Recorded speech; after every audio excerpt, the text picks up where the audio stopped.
Have you noticed how Takfiri Wahhabis tend to promote a certain image of Shia Islam? You know, an image of the jahil, lying, cursing miscreant? Well, for the most part, this is just something that they've woven out of thin air. But there are certain personalities who pose to be Shia Muslims who back up the Takfiri Wahhabi representation of Shia Islam. There are particular deviant individuals who misrepresent the Shia school of thought, and it's exactly these people who are showcased by Takfiri Wahhabis when they want to recruit someone into the ranks of groups like Daesh. To be honest, if I was Sunni and somebody showed me a video of a Shia scholar cursing and insulting the wife of the Holy Prophet and then told me that all Shias are like this, I'd probably want to kill Shias too, not understanding that this is only a small group of fools who are being promoted in order to create hate in the Ummah. So who are they? Mujtaba Shirazi, Yassir Habib, brother or Imam Tawhidi, and Allayari. All of these are linked in some way or the other to someone who we'll mention at the end of the video. For now, let's just call him He Who Must Not Be Named. First of all, Mujtaba Shirazi is the brother of He Who Must Not Be Named. These deviants are very good at looking pious. So you'll see this Bismillahir Rahmanir Rahim and think, mashallah, he's so pious. Yeah, well, here he is calling Imam Khomeini a pantheist, a polytheist. الدين كان وحدة الموجود وكان أنذل أنواع الملحدين. These people send their blessings on the Holy Prophet and his progeny and then curse Sayyid Ali Khamenei. اللهم صل على محمد وآل محمد. اللهم لعن الخامنئي. Here he is calling Ayatollah Bahjat an apostate. محمد تقي بهجة أي كان مرتدا فطريا عن ديانة الإسلام. He also refers to Ayatollah Fadlullah as Fadlul Shaitan. مات فضل الشيطان. And then there's Yassir Habib. These guys go open a TV channel in London and start spurting out disgusting things about the companions and the wives of the Holy Prophet. Now, I'm sorry to have to repeat the foul things that these people say in the name of Shia Islam, but we have to reveal them for what they are, because there are still some Shias and Sunnis out there who are not aware of the chaos that these types of individuals are creating. Yassir Habib refers to Aisha, the mother of the believers, as a promiscuous woman. مدانة من فوق 7 سماوات فاجرة كانت خبيثة كانت سافلة كانت. And that the caliphs were passive homosexuals. عمر بن الخطاب مثلا الذي تسمى بهذا الاسم ورضي به كان لا ريب منكم. And he describes these things in detail. If someone spoke this way about Imam Ali, you'd be angry, right? You'd be infuriated. You'd hate them. Maybe you'd even want to kill them. That's how people are being radicalized and made to join groups like Daesh. That's how ISIS is being created. And just like Daesh, so-called Sunnis, are being funded by the USA, these so-called Shias are being funded, promoted and housed in the UK. That's why Ayatollah Khamenei said, we do not accept those Shias that are supported by London, those Sunnis supported by the US and Israel. We do not consider them as Muslims, meaning we do not consider them Muslims in any way. Here's Yassir Habib praising the Queen of England. بأمر من ملكة بريطانيا الله يعزها ملكة بريطانيا الله يعزها. What an idiot. Unity with a Sunni who prays 5 times a day, believes in the Quran, believes in the Holy Prophet, but may also respect and revere the 3 Caliphs? No way. Sending blessings on the Queen of the monarchy that bombed Iraq and murdered innocent children? Sure. You see, the sole purpose of the existence of these individuals is nothing except to make the Shias look bad. And this, by the way, is why Husayn Shirazi, the son of He Who Must Not Be Named, was recently arrested by the Islamic Republic. You'd think it was the duty of any learned Muslim to support the Islamic system, which is built on the foundations of the Quran and the Ahadith, but no! This Husayn Shirazi just goes and starts referring to Ayatollah Khamenei as the Pharaoh and spewing out the very same anti-Islamic Republic sentiments which benefit no one but America, Israel and Britain. And the saddest thing about it is that he was spreading this kind of anti-unity, Sunni slurring, just generally deviant talk in Arabic, so that the Sunnis of the Arab world would turn around and say, hey, look at these Shias sitting in Iran cursing the people that we respect and love and admire. Iran's clearly the bad guy. Let's go and get funding from Saudi Arabia. Let's go join Daesh and fight against the Kafir Shia country. And then there's Tawhidi. Oh, Tawhidi. Tawhidi, you've been a naughty boy, Tawhidi. You see, brother Tawhidi was basically a student right here in the holy city of Qom. I've been talking to your friends, your former friends. Why are you pretending like you know anything at all? According to Wikipedia, he's 34 years old and was made an imam by he who must not be named in Qom, Iran in 2010. In an interview, Tawhidi said he received his bachelor's degree and master's degree in Islamic theology from Al-Mustafa International in Qom. But that's just not true, is it? Because according to Mustafa International, a BA in Islamic Studies takes at least 5 to 6 years, but you weren't here that long. Let's see what Mustafa International itself has to say about you. The aforementioned person, i.e. Tawhidi, took part in the preparatory Islamic education course, the preliminary program, and the Persian language learning course from 2009 to 2011. And received the degree of these courses. I know exactly what that is, as do my other fellow Hausa students. It's just the preliminary course where they teach you Farsi and give you an overview of what you will be studying later on in Hausa studies. You didn't even start your bachelor's, but you're going around saying that you've done your master's. Bisharam dige. The letter goes on to state, notwithstanding the fact that he was present for more than 1 year in the seminary, no educational progress had been achieved, and it was thus that he was placed on probation and dropped out in 2012. Hence, the aforementioned person has no educational degree or any given score in his profile, and Al-Mustafa University does not recommend Muhammad Tawhidi for lecturing in any way. You present yourself as someone who has the authority to talk about things that you have no knowledge of. And forget that, Tawhidi, who wasn't even a successful Hausa student, is now a Hausa teacher. MashaAllah. Who goes to his classes? Like, who invites this guy to speak? Where did you get that turban from, Tawhidi? You're certainly not qualified to be talking about Islam, much like others in your social circle, but at least the others are at least a little bit versed in Arabic grammar, you know, at least they have a little bit of knowledge. They're the professional mischief makers. Why don't you just leave it to them, shut up and sit down? But Tawhidi, what did you do to get press coverage? I mean, you must have done something to be accepted so graciously by the mainstream media. What did you do? See, Tawhidi is presenting himself as a figurehead of apologetic Islam, where he basically tries to say, oh, the Takfiri Wahhabis, they're the bad guys, which we all know. We know that Takfiri Wahhabis are the bad guys. But then he goes on to say that I'm a peaceful Muslim and the bad guys are using Sunni books. This here is Sahih al-Bukhari. Ditch it and ban it, and it should be illegal to have this book. He basically bolsters the stereotype of Sunni Muslims all being Takfiris. Tawhidi also reckons he knows a terrorist when he sees one.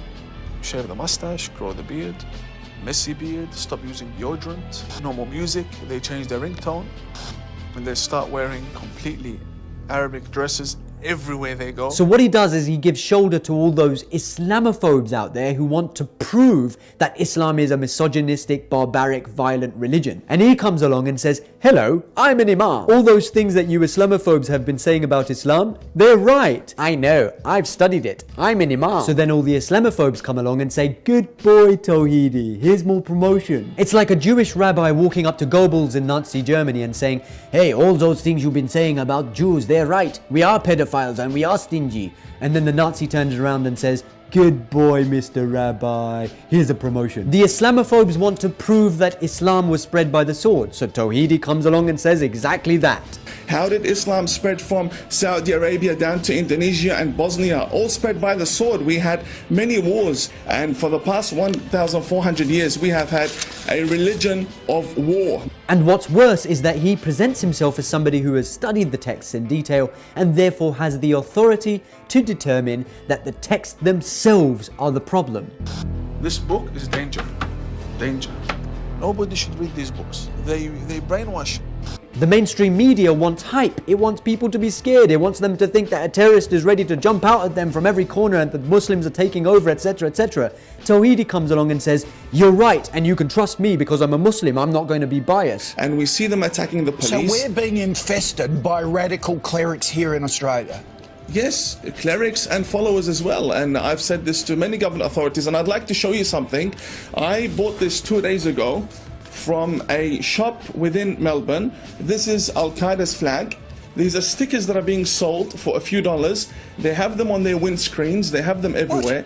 He presents himself as somebody who has in-depth knowledge and is therefore exposing a Muslim conspiracy. I expose their intentions to create a caliphate within Australia. I am considered a fake because I condemn terrorism. I'm considered a fake because I respect Queen Elizabeth. I'm considered a fake because I reject Sharia law and live by the Australian law. I'm considered a fake because I would die for Australia. I'm considered a fake because I want an Islam that is compatible with the West. You deserve a good spanking, Tawhidi. And then there's Allayari, operating out of, guess where? San Diego, California this time. I mean, he's just doing the same thing as the others, you know, cursing those figures held dear by the Sunnis, referring to Sunnis as Omaris and Bakris, trying to prove that the Islamic Republic is corrupt. You know, these guys just open up channels and their sole purpose is just to do these things pretty much. I mean, he's just one of them, but he's just not as interesting to talk about. Now, these individuals can be tied in one way or the other to he who must not be named. And who is he? He is none other than Sadiq Shirazi, known by his followers as Grand Ayatollah Sadiq Shirazi. Here's Yassir Habib professing how he follows Sadiq Shirazi. Our great scholar Ayatollah Sayyid Sadiq Shirazi said clearly it is mustahab. And here's Brother Tawhidi saying how he follows him. And here he is kissing his feet or something.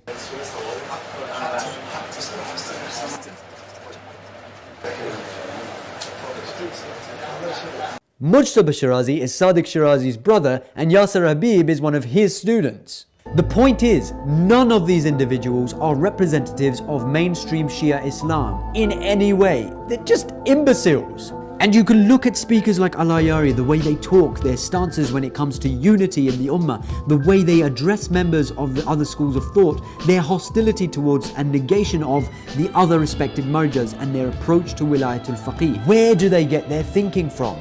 Sadiq Shirazi. Some people might come forward and say, hey, you can't say that. He's a Marja. To be a Marja, you need knowledge. But brothers and sisters, there is a difference between having knowledge and being on the right path. One can be on the right path without having that much knowledge and he'll still earn his way to heaven. But one can have all the knowledge in the world, but if he's not on the right path, he's going to hell. The shaitan probably has a lot of knowledge. Think about it. If I was the shaitan and I wanted to mislead people, I'd probably become a Marja, because that's the perfect way to mislead people from the true path of Islam. One might turn around and ask, well, what gives you the right to judge whether Sadiq Shirazi is on the right path or not? And it's a valid question. Rest assured, it's not just me. Before presenting this information to you, our research team, including myself, reached out to senior teachers and scholars of the Hawza of the holy city of Qom. And after arriving at a state of yaqeen, of absolute certainty, are we coming now and presenting this information to you, that yes, there is a corrupt Marja in our midst. And brothers and sisters, this is not something that's unprecedented. Look at the history of Islam. Many of the elites throughout history have either gotten confused or they actually sold out to the enemies of Islam and derailed from the right path. It happens. And yes, this might be a little bit much for viewers to digest in one gulp, but don't you think it's time we woke up and realized that the zuhur of Imam Mahdi is truly close and that we are really living in that era of fitna and confusion? In this era, the right path will be very difficult to find. In today's world, which is the path of the Holy Prophet Muhammad and which is the path of his enemies of Abu Jahl? Which is the path of Imam Ali and which is the path of the Khawarij? Which is the path of Imam Hassan? Which is the path of Muawiyah? Which is the path of Husayn and which is the path of Yazid? In today's world, which is the path of Imam Mahdi? The path of equity, of tolerance, the path of balance and dignity, the path of brotherhood and of resistance against the enemies of Islam. It is the true logical path which Ayatollah Khamenei is leading the people on. He said, "We are proud of being a follower of the members of the Prophet's household, of Shiaism, and of the leadership of the Commander of the Faithful and his direct rule as the Khalif. But this is not something to be proven on streets. Rather, such things have to be proven in a discussion with the elites and those who are experts in the field. What is more, these discussions have to be done in a logical manner. Slandering, fault-finding, using bad language, and trying to settle issues by swords is a kind of help to the enemies of Islam who oppose both Shia and Sunni." That's why Ayatollah Khamenei passed a fatwa making it haram, forbidden, to insult or abuse the wife of the Holy Prophet or his companion. The other respected Marjas have similar views. Ayatollah Sistani, for example, when he says, "Don't think of Sunnis as your brothers. They're not your brothers. They are yourselves." Ayatollah Makarem similarly says, "Without any doubt, the differences which do exist among the Muslim schools are not so many that they would prevent the various groups from working together in regards to their common interests." Ayatollah Behjat also said, "One who does not seek the unity of Muslims is not a Muslim. Our infallibles, peace be upon them, used to participate in their, i.e. the Sunnis, congregational prayers for the sake of unity of Muslims." Similarly, Imam Khomeini, when he says that we Muslims are bickering about whether to fold our arms in prayer or not, while the enemy is plotting how to cut our arms off. This is the true path of Islam, the path of reason, which most of the Marja'een are on, the path of tolerance, the path of understanding. I mean, doesn't that just make sense? I mean, isn't that just obvious? Apparently not, because when somebody approached Sadiq Shirazi and basically said to him, "Look, I want to know if you have a similar fatwa because one of my friends claims to be one of your followers," and he basically just attacks anyone who he meets who doesn't share the same point of view, Sadiq Shirazi replied with, "Islamic unity is a political scam, and that Islamic unity is only valid if all Muslims embrace the faith of Ahlulbayt." A political scam? I mean, does that make sense? If you meet a Sunni, make sure you tell him that he's a misguided loser and make sure you curse the Caliphs. I mean, that doesn't make sense. Ayatollah Khamenei promotes Unity Week, a week for Muslims to join hands and show their mutual respect. These guys do the opposite and start promoting something called the Week of Day of Bara'ah, where they just sit mindlessly cursing those of other schools of thought. I mean, what the heck? And then Ayatollah Khamenei bans takbir, this whole bloodletting thing where they just get blades and they start cutting themselves. You type in Shia Muslim or Shia Islam on Google, see what comes up. These bloodletting rituals are clearly giving Islam a bad name and a bad image. Ayatollah Khamenei categorically forbids it. It's just another one of those things for the enemy to wave in the faces of others to say, "Hey, here, look, this is Shia Islam," when the vast majority of Shia Muslims have never done such a thing in their lives. Ayatollah Khamenei comes and says that he's disappointed with anyone who practices takbir. Sadiq Shirazi comes along and says it's mustahab, it's recommended, and anyone who tries to go against it is basically a jahannami, which means they're going to hell. چرا یا آقایونی وحشت دارن از خونریزی در راه امامت تا این شبهات جهنمی نشن؟ Where's the logic? I just want to see some logic here. Where is the logic? Since when was cutting ourselves a part of Islam? Which Imam, which Prophet practiced it? Who? When?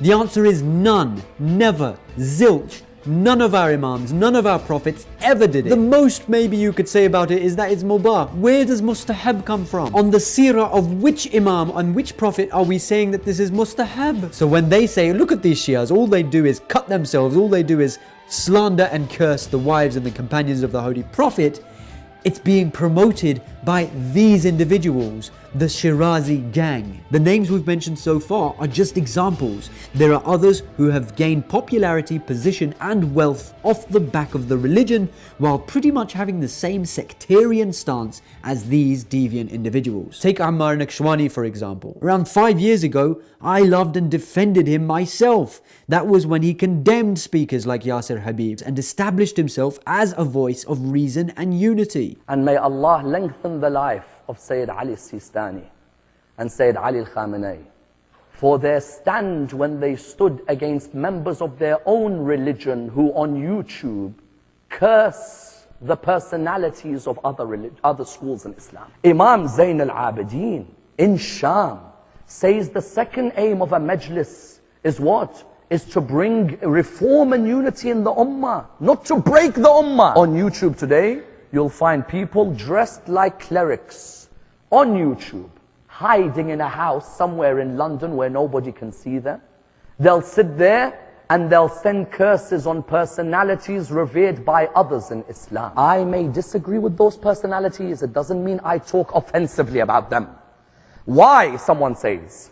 Because when I talk offensively, there may be a member of my madhab in Para Chinar who gets executed because of me. Whereas today, when they speak with their big mouths, they're causing a killing of someone in Para Chinar, a killing of someone in Bahrain, a killing of someone in Saudi Arabia, and actual killing in Iraq, where because of a foul-mouthed Maulana giving a majlis, you found destroying the etiquette of Zayn al-Abidin. A bomb blast happened in Iraq where they said purposely, that Maulana in London, the filthy language that he uses, we will therefore come and kill you. Brothers, the second aim was what? Unity or disunity. Al-Muhammad said, don't compromise your beliefs. Have your beliefs, but be tolerant of others' beliefs. Isn't it? The Quran says, وَاعْتَصِمُوا بِحَبْلِ اللَّهِ جَمِيعًا وَلَا تَفَرَّقُوا. Hold on to the rope of Allah, all of you together, and do not disunite. Since then, though, it's just been downhill. And they were now the henchmen for the first Khalifa, Gaddafi or Saddam, for example. If they have someone who doesn't pledge allegiance to them, we used to all speak out against them, didn't we? All of us used to say, these dictators of Islam. Why then a rule for Saddam and Gaddafi and not a rule for the terrorist government at the beginning of the religion of Islam? Yes? I may disagree with those personalities. It doesn't mean I talk offensively about them. Anyone who doesn't pay their zakat to Abu Bakr, what happens? Khalid ibn al-Walid and his beheading machine start going around. You tell me the root of terrorism is Ibn Taymiyyah? No, not Ibn Taymiyyah. Ibn Qayyim al-Jawziyah? Not even Ibn Qayyim al-Jawziyah. Muhammad bin Abdul Wahhab? Not even Muhammad bin Abdul Wahhab. The root of terrorism is the terrorists on the first day that Rasulullah died. Or if any thug, if any Stalin, Mao Zedong, Mussolini, Hitler, straight away the world would be in uproar and they would call them radicalists. Do you agree? When Abu Bakr sends a group of henchmen, ISIS, when they burn that munafiq, where do you think ISIS got the permission to burn that munafiq? The permission that came was what? The permission that came was because Abu Bakr ordered that those hypocrites who go against him are burnt. Because when I talk offensively, there may be a member of my madhab in Para Chinar who gets executed because of me. Someone who is a terrorist is someone who does not mind coming to your house and threatening to burn you in the house. Yes? When Umar ibn al-Khattab makes it clear, let's burn the house of Fatima. While Tawhidi, Yassir, Habib and the others have a certain stance and they talk directly, Ammar's stance has become the very same as these, except he attempts to present it in a much more academic and structured manner through articulate speeches. But the stance is the same. Here he is sitting with Sadiq Shirazi. Sayyid Sadiq al-Shirazi, may Allah lengthen his life. And here he is with Imam Tawhidi. Recently he's been attempting to dilute the system of Wilayat al-Faqih by designating it as merely a political theory. The theory of Wilayat al-Faqih, but it's a theory. What is it? Theory. Let's repeat again. What is it? Theory. Where did he get that from? Who else refers to Wilayatul Faqih as a political theory?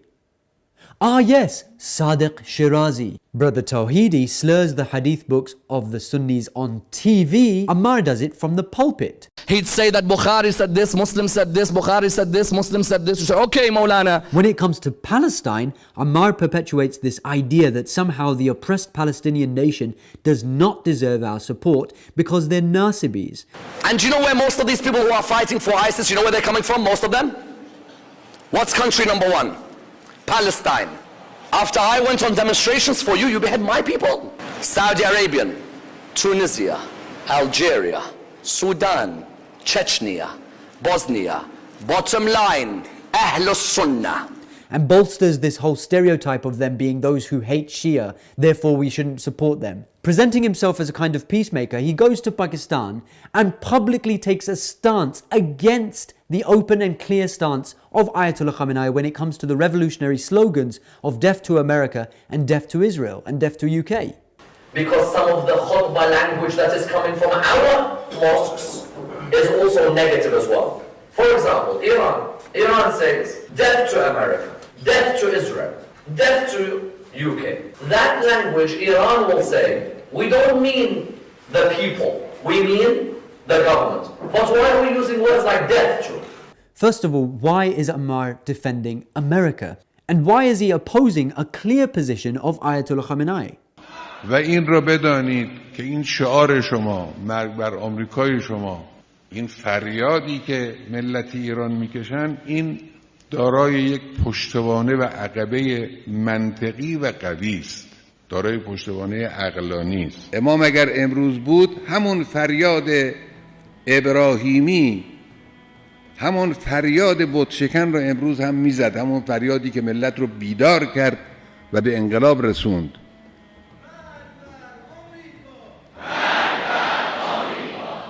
شما که میگید مرگ بر آمریکا، ما هم که موافقیم. Ammar is from Iraq. So why doesn't he have a bit more dignity? Why doesn't he show his opposition to the great Satan while American troops are still in Iraq? The third group say there's no radical Islam. Nothing. Never has been. So what do you mean? Say it's all foreign policy. It's all America and Israel. In Islam, we don't have terrorism. They're saying that it's foreign policy because they want to deflect the attention away from the fact that Islam as a religion had terrorism as part of it from its very beginning. Yes? You tell him when the Prophet Muhammad died, America was living or no? America was still a creation that was not worth mentioning when the Prophet Muhammad died. Do you agree? The people we are fighting today, we funded 20 years ago. And it was President Reagan in partnership with the Congress, led by Democrats, who said, you know what, sounds like a pretty good idea. Let's deal with the ISI and the Pakistani military, and let's go recruit these mujahideen, and let's get some to come from Saudi Arabia and other places, importing their Wahhabi brand of Islam so that we can go beat the Soviet Union. Why is he defending America? Perhaps it has something to do with his affiliations. For instance, Nakshawani serves as the special representative to the United Nations for the Universal Muslim Association of America, Ummah, which is an American-based Shia organization. Stephen Schwartz, one of the Zionists behind Ummah, writes in his article that Ummah's first ever conference was held in Washington, D.C., and the first ever keynote speaker was the US Deputy Defense Secretary Paul Wolfowitz. Not sure how many of us know Wolfowitz. This guy was the architect and mastermind behind the Iraq War.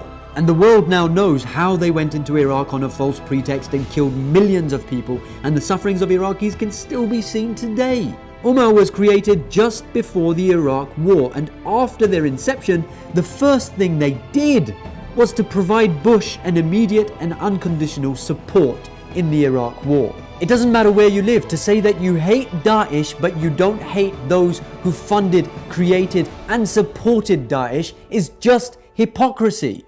That's why we say death to America. You can't claim to hate the Saudi regime for their building toilets over the house of Khadija, the beloved wife of the Holy Prophet, for their destruction of Jannatul Baqi. You just can't claim to hate the Saudis and not hate those who created them and are supporting them even today, i.e. Britain and America.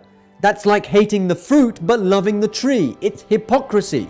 That's why we say death to America and death to Britain. This does not in any way mean death to the people of America or death to the people of Britain. It means death to the policies of the country. It means death to what those countries are standing for, which is nothing but war, war and more war. This slogan will not be changed, nor will the revolutionaries change their stance. The free people of the world will continue to chant this slogan. They will continue to openly announce their enmity to the United States and Britain and Israel until the USA and Britain change their arrogant policies. Stop bombing innocent children, stop funding terrorism, stop bombing Yemen, stop bombing Syria, stop the sanctions on Iran, back off and stop spreading fitna and corruption through these deviant sectarian groups. The day America and Britain stop acting like bigoted, hegemonic, arrogant, evil, despicable, murderous, treacherous, rapists, thieves and the world police, the Muslims and the people of conscience will stop saying death to them. And just as a final reminder to the brothers and sisters out there, because